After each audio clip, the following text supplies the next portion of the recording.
Hi, I chose the Moravians for this week's discussion on church denominations. And I chose the Moravians because I didn't know much about them and I was very curious about who they were. Now, who they were is a very complicated question to answer. So I'm not going to answer that question.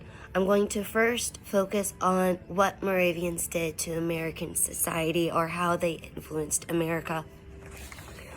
Now, both Benjamin Franklin and John Adams were impressed with the neighborliness of Moravians and their settlement in Pennsylvania called Bethlehem.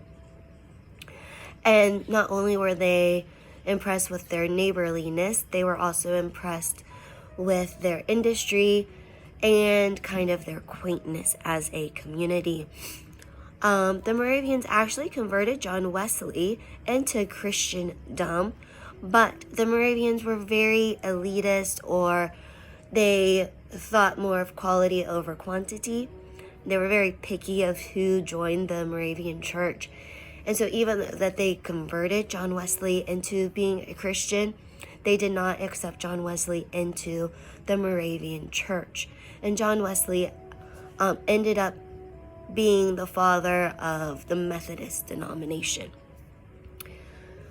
Moravians composed a lot of music, and they actually started a few kind of regular church traditions. One of them is offering baked goods after worship services, and the other one is the sunrise Easter service. Thank you, Moravians, for that. Appreciate it. The fifth thing that Moravians did that influenced America was that they were very big on education, and not just the education of boys, but the education of boys and girls. And they started a school in 1802 called the Salem Female Academy, which is actually still running.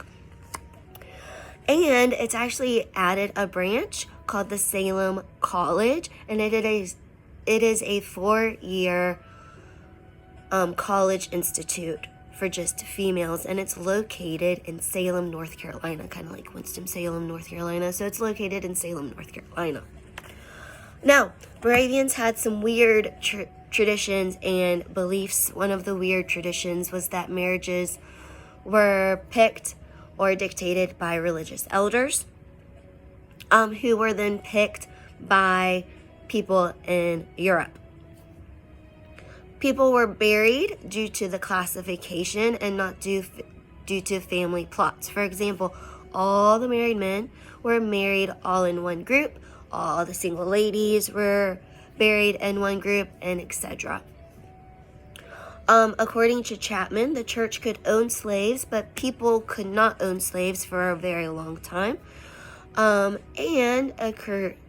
According to Chapman, the churches actually owned the land plots, and people actually had to pay to use the land plots. Kind of like how mobile home communities run. Mobile homes are on a plot of land, but people have to rent the land. Same thing going on here. Moravians actually did not understand the Great Awakening movement that was going on all around them.